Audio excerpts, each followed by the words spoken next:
मौलिक अधिकारों में हमने अब तक जो पढ़ा था, समानता का अधिकार, स्वतंत्रता का अधिकार, शोषण के विरुद्ध अधिकार, इसके अलावा धार्मिक स्वतंत्रता का अधिकार, इसके अलावा हमने शिक्षा व संस्कृति का अधिकार। तो अपना अंतिम मौलिक अधिकार है जिसका नाम है संवैधानिक उपचारों का अधिकार।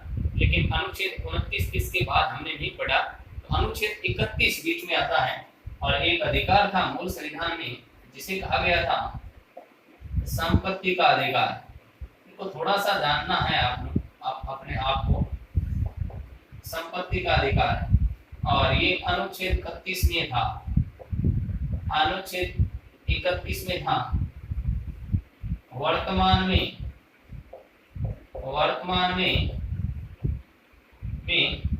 ये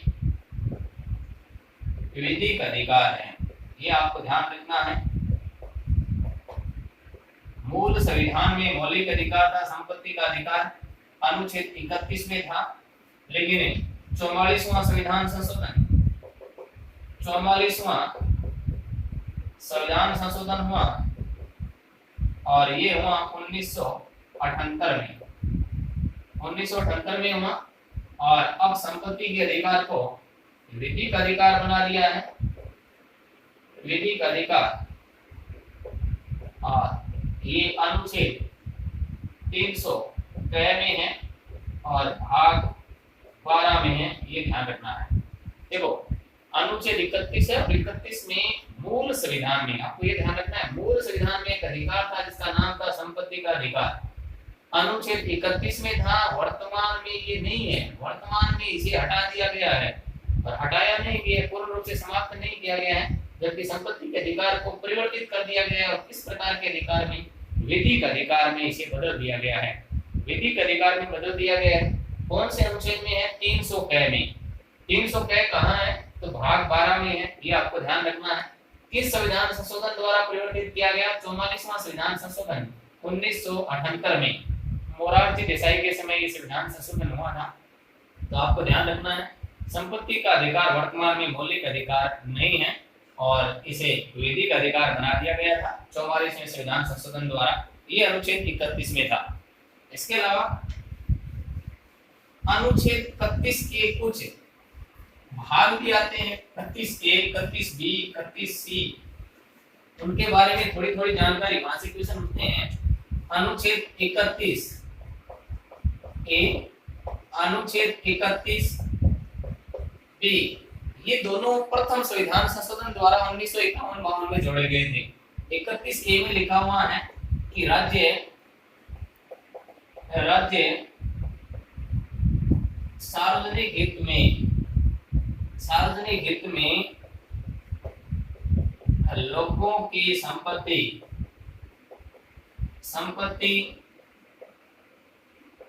अधिग्रहण कर सकता है, लेकिन उन्हें बाद में मुआवजा भी दिया जाएगा, इसका प्रावधान किया गया 31A में। और 31B में ये कहा गया कि कुछ धाराएं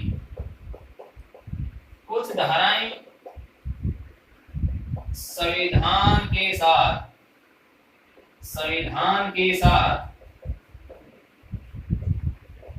असंगत होने पर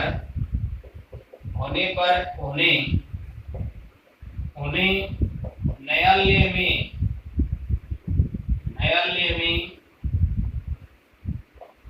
चुनौती नहीं दी जाएगी। और इसी के आधार पर आपको पता है 9वीं अनुसूची जोड़ी गई थी, ये भी आपको ध्यान रखना है।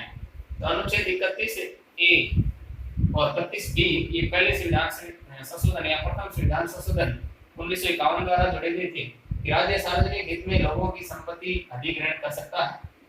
कुछ धाराएं संविधान के साथ अगर असंगत होती है तो उन्हें न्यायालय में चुनौती नहीं दी जाएगी। और 9वीं अनुसूची भी जोड़ी गई थी जिसमें भूमि सुधार कानून या कुछ ऐसे कानून जो संविधान के साथ असंगत थे, जिन्हें चुनौती नहीं दी जा सकती थी। लेकिन केशवानंद भारतीवाद में ये कहा गया कि 1973 के बाद की कोई भी कानून अगर 9वीं अनुसूची में शामिल होते हैं तो भी उन्हें न्यायालय में चुनौती दी जा सकती है। इसका उल्लेख किया गया। तो 1973 के बाद कोई भी कानून अब इस नवीं अनुसूची में आता है तो उसे चुनौती दी जा सकती है। इसका उल्लेख 31 बी में था। इसके अलावा एक महत्वपूर्ण अनुच्छेद है 31 सी। देखो 31 सी एक महत्वपूर्ण अनुच्छेद है। राजनीति विज्ञान जो सब्जेक्ट को पढ़ रहे हैं उनके लिए सबसे महत्वपूर्ण माना जाता है, या आरएएस की जो तैयारी कर रहे हैं। अनुच्छेद 31 सी, 31 सी ध्यान रखना। 31 सी में ये उल्लेख किया गया था कि मौलिक अधिकारों पर नीति निर्देशक तत्वों को प्राथमिकता दी जाएगी। तो कौन कौन से नीति निर्देशक तत्व?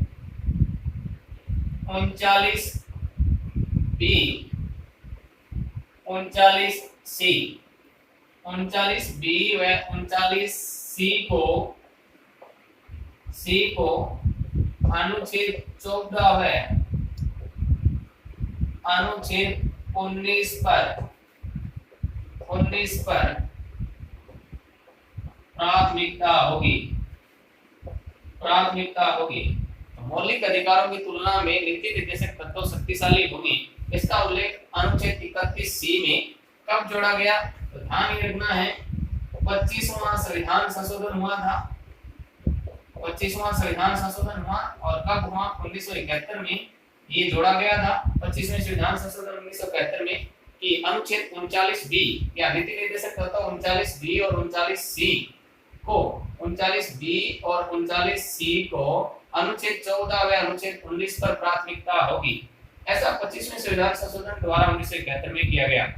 लेकिन आपको पता है 42वें संविधान संशोधन 1976 में यह प्रावधान किया गया कि 31 सी के तहत सभी नीति निर्देशक तत्वों को मौलिक अधिकारों पर प्राथमिकता दी जाएगी।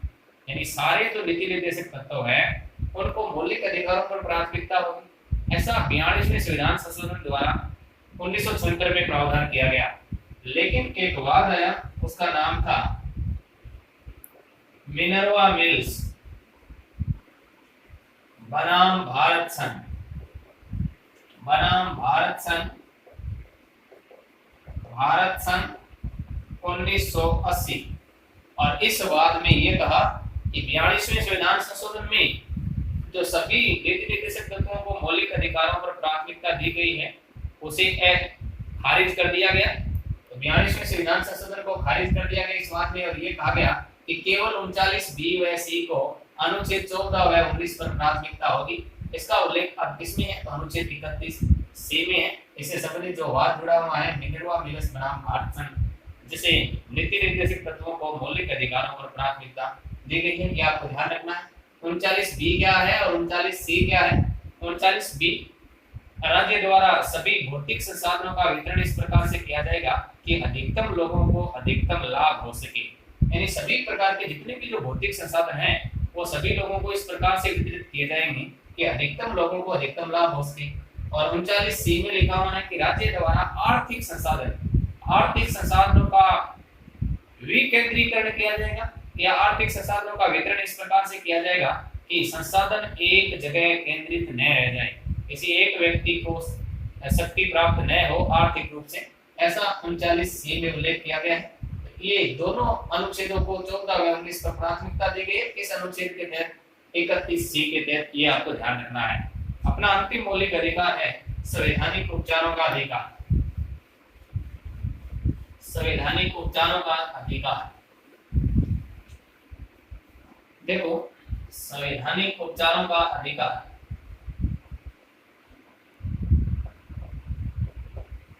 संवैधानिक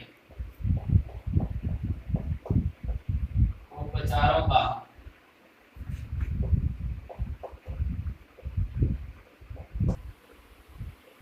संवैधानिक उपचारों का अधिकार ये छठा मौलिक अधिकार है, अपना अंतिम मौलिक अधिकार। वर्तमान में 6 मौलिक अधिकार है संविधान में। ये अनुच्छेद 32 में है, ये भी आपको ध्यान रखना है। अनुच्छेद 32 में है संवैधानिक उपचारों के अधिकार के तहत मौलिक अधिकारों की रक्षा के लिए सर्वोच्च न्यायालय द्वारा 5 प्रकार की याचिकाएं जारी की जाती है। कौन कौन सी याचिकाएं हैं?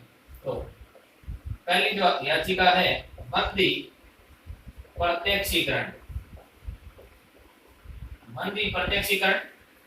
या इसे लैटिन भाषा में एक नाम दिया जाता है हेबियस कार्पस। हेबियस कार्पस, ध्यान रखना है 5 प्रकार की याचिकाएं जारी की जाती है अनुच्छेद 32 के तहत सर्वोच्च न्यायालय द्वारा। पहली जो याचिका है बंदी प्रत्यक्षीकरण या हेबियस कार्पस, इसका अर्थ होता है सशरीर उपस्थित करना। लैटिन भाषा में नाम हेबियस कार्पस है, सशरीर उपस्थित करना, यानी अवैध रूप से अगर किसी व्यक्ति को बंदी बना लिया जाता है, उस व्यक्ति को छुड़वाने के लिए न्यायालय द्वारा ये याचिका जारी की जाती है।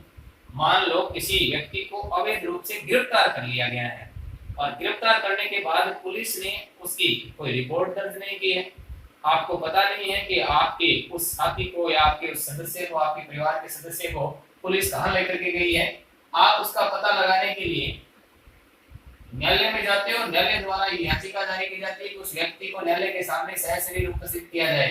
तो बंदी प्रत्यक्षीकरण अनुच्छेद 32 के तहत पहली याचिका है। दूसरी जो याचिका है वो है परमादेश। परमादेश या लैटिन भाषा में नाम है इसका मैंडेमस। मैंडेमस और शाब्दिक अर्थ होता है इसका शाब्दिक अर्थ हम आदेश देते हैं। हम आदेश देते हैं। तो ये ध्यान ये रखना है कि ये जब जारी की जाती है जब सार्वजनिक संस्था द्वारा अपने निर्धारित कार्य नहीं किए जा रहे हो। कोई सार्वजनिक संस्था है और वो अपने निर्धारित क्षेत्र के कार्य नहीं कर रही है, तब न्यायालय द्वारा उस संस्था को कार्य करने के लिए आदेश दिया जाता है, तब ये याचिका जारी की जाती है, परमादेश या मैंडेमस। ये आपको ध्यान रखना है। तो ये दूसरी याचिका थी। इसके बाद 5 प्रकार की याचिकाएं हैं। याचिकाएं देखो, तीसरी जो याचिका है वो है प्रतिषेध। प्रतिषेध और लैटिन भाषा में नाम है इसका प्रोहिबिशन। प्रोहिबिशन शाब्दिक अर्थ होता है रोक लगाना। रोक लगाना। देखो, प्रतिषेध या प्रोहिबिशन याचिका कब जारी की जाती है? ये केवल न्यायिक व अर्ध न्यायिक संस्थाओं के लिए जारी की जाती है। आपको ये ध्यान रखना है, न्यायिक व अर्ध न्यायिक संस्थाओं के लिए जारी की जाती है। यानी सर्वोच्च न्यायालय के अधीन जितनी भी न्यायिक संस्थाएं आएगी उनके लिए याचिकाएं जारी की जाती है। जब कोई मामला, मान लो जब कोई मामला किसी न्यायालय के क्षेत्राधिकार में है ही नहीं और उस क्षेत्र से बाहर जाकर के कोई न्यायालय उस मामले की सुनवाई कर रहा है। मान लो आपका क्षेत्र है जयपुर है, लेकिन आपके क्षेत्र से संबंधित जो मामला है जयपुर से संबंधित वो जोधपुर न्यायालय में चल रहा है। उस समय आप याचिका जारी करते हो कि मेरा जो क्षेत्र है वो जयपुर है, ये मामला जयपुर का है, लेकिन वो जोधपुर में मामला चल रहा है। तो लंबित मामले पर सुनवाई रोकने के लिए प्रतिषेध याचिका जारी की जाती है। आपको ध्यान रखना है, लंबित मामले पर अगर कोई मामला चल रहा है, लंबित है, सुनवाई चल रही है, उस समय याचिका जारी की जाती है उस निर्णय को रोकने के लिए या सुनवाई को रोकने के लिए। तो प्रतिषेध या प्रोहिबिशन लेकिन न्यायिक और अर्ध न्यायिक संस्थाओं के लिए जारी की जाती है। इसके अलावा चौथी जो याचिका है वो है सर्सियोरी। लैटिन भाषा में नाम है और हिंदी में नाम है उत्प्रेषण। उत्प्रेषण और इसका अर्थ भी होता है रोक लगाना। रोक लगाना, लेकिन शाब्दिक अर्थ एक ही है, लेकिन ये किस आधार पर जारी की जाती है? प्रतिषेध याचिका जब निर्धारित क्षेत्र से बाहर कोई न्यायालय सुनवाई कर रहा होता है, सुनवाई करते समय यानी लंबित सुनवाई पर रोक लगाई जाती है।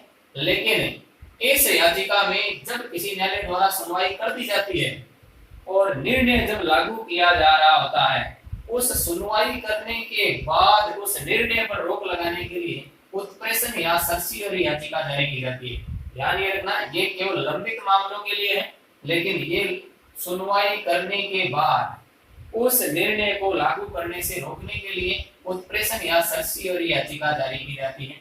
ये दोनों ही न्यायिक या अर्धन्यायिक, न्यायिक या अर्धन्यायिक संस्थाओं के लिए जारी की जाती है। ये आपको ध्यान रखना है। और पांचवी जो याचिका है वो है अधिकार पर्चा। अधिकार पर्चा या इसे कहा जाता है लैटिन भाषा में को वारंटो। को वारंटो यानी किस अधिकार से, किस अधिकार से, शाब्दिक अर्थ होता है किस अधिकार से। देखो, अगर किसी व्यक्ति ने सार्वजनिक पद पर, किसी व्यक्ति ने सार्वजनिक पद पर अवैध रूप से अधिकार कर लिया है, तब ये याचिका जारी की जाती है और उस व्यक्ति से पूछा जाता है कि आपने किस अधिकार से इस पद को ग्रहण किया है, तब को वारंटो याचिका जारी की जाती है। तो ये 5 प्रकार की याचिकाएं संवैधानिक उपचारों के अधिकार के तहत जारी की जाती है। इसके अलावा आपको पता है, इसके अलावा सर्वोच्च न्यायालय के अतिरिक्त उच्च न्यायालय भी ये याचिकाएं जारी कर सकता है, लेकिन उच्च न्यायालय अनुच्छेद 32 के तहत याचिकाएं जारी नहीं करता है। उच्च न्यायालय 226 अनुच्छेद 226 के तहत उच्च न्यायालय 6 प्रकार की याचिकाएं जारी करता है और 6 प्रकार की याचिकाओं में 5 याचिकाएं जो सर्वोच्च न्यायालय जारी करता है और एक याचिका है जिसका नाम है इंजंक्शन। इंजंक्शन यानी तत्काल राहत देने के लिए, किसी व्यक्ति को तत्काल राहत देने के लिए इंजंक्शन नामक याचिका जारी की जाती है। ये आपको ध्यान रखना है। सर्वोच्च न्यायालय केवल मौलिक अधिकारों की रक्षा के लिए 5 प्रकार की याचिकाएं जारी करता है, जबकि उच्च न्यायालय मौलिक अधिकार और विधिक अधिकार दोनों के लिए याचिकाएं जारी कर सकता है। लेकिन कौन सा अनुच्छेद है? अनुच्छेद 26, 6 प्रकार की याचिकाएं, ये आपको ध्यान रखना है। संवैधानिक उपचारों के अधिकार को, संवैधानिक उपचारों के अधिकार को भीमराव अंबेडकर, भारतीय संविधान के जनक भीमराव अंबेडकर ने इसे संविधान की आत्मा कहा है। ये भी आपको ध्यान रखना है। संविधान की आत्मा किसने कहा? भीमराव अंबेडकर ने संवैधानिक उपचारों के अधिकार को संविधान की आत्मा कहा है। तो ये अनुच्छेद 32 था, अपना अंतिम मौलिक अधिकार था। इसके अलावा अपने मौलिक अधिकारों से संबंधित 3 अनुच्छेद है। अनुच्छेद 33, अनुच्छेद 34 और अनुच्छेद 35। देखो इसमें क्या है, अनुच्छेद 33 में सुरक्षा बलों, अनुच्छेद 34 और अनुच्छेद 34 के बारे में जानते हैं। अनुच्छेद 33 देखो, सुरक्षा बलों, अनुच्छेद 33 में सुरक्षा बलों, इसके अलावा अन्वेषण विभाग, अन्वेषण विभाग, अन्वेषण विभाग या गुप्तचर विभाग भी बोल सकते हो। इसके अलावा लोक व्यवस्था, लोक व्यवस्था के अधिकारियों, अधिकारियों के अधिकारों में, के अधिकारों में संसद कानून बनाकर कमी कर सकती है, कानून बनाकर कमी कर सकती है। ये आपको ध्यान रखना है। अनुच्छेद 33 में सुरक्षा बलों, अन्वेषण विभाग यानी गुप्तचर विभाग या लोक व्यवस्था यानी जो पुलिस अधिकारी या जो भी सरकार के अधीन सेवा करने वाले जितने भी जो अधिकारी होते हैं, उन अधिकारियों को अपनी विचार अभिव्यक्ति की स्वतंत्रता प्राप्त नहीं होती है। अगर मान लो ये जो सुरक्षा बल है, अन्वेषण विभाग है, इनके पास कुछ खुफिया जानकारी होती है, तो ये सार्वजनिक रूप से अपने विचार प्रकट नहीं कर पाते हैं। इनके मौलिक अधिकारों में संसद है वो कमी कर देती है, संसद द्वारा कमी की जा सकती है। ऐसा किस अनुच्छेद में है? अनुच्छेद 33 में लिखा हुआ है। इसके अलावा अनुच्छेद 34 में क्या है? देखो अनुच्छेद 34, अनुच्छेद 34 में ये लिखा हुआ है कि अगर मान लो मार्शल लॉ, मार्शल लॉ या सैन्य शासन, मान लो भारत में अगर मार्शल लॉ या सैन्य शासन लागू हो गया, सैनिक शासन लागू हो गया, इस तरह से पाकिस्तान में कई बार लगा है, भारत में आज तक एक बार भी मार्शल लॉ या सैन्य शासन लागू नहीं हुआ है। अगर सैन्य कानून लागू हो जाता है, उस समय लोगों के अधिकारों की क्षतिपूर्ति के लिए संसद कानून बना सकती है, ऐसा अनुच्छेद 34 में लिखा हुआ है। इसके अलावा अनुच्छेद 35 और अनुच्छेद 35 में ये लिखा हुआ है कि मौलिक अधिकारों से संबंधित, मौलिक अधिकारों से संबंधित का अर्थ ये है कि अनुच्छेद 16 3, अनुच्छेद 32, अनुच्छेद 33, अनुच्छेद 34 और अनुच्छेद 33 34 इनके संबंध में कानून संसद ही बनाएगी। अनुच्छेद 35 के तहत अनुच्छेद 16, 32, 33, 34 के संबंध में कानून बनाने का अधिकार संसद को है। ऐसा हमने अपना ये मौलिक अधिकार वाला चैप्टर पूरा कर लिया। और इसके अलावा मौलिक अधिकारों से पंडित जवाहरलाल नेहरू ने संविधान की आत्मा कहा, जबकि संवैधानिक उपचारों के अधिकार को संविधान की आत्मा डॉक्टर भीमराव अम्बेडकर ने कहा था। तो मौलिक अधिकार हमने कंप्लीट कर लिए। मैं आशा करता हूँ आपके समझ में आएंगे और आप इस वीडियो को शेयर, लाइक व सब्सक्राइब जरूर करें। धन्यवाद।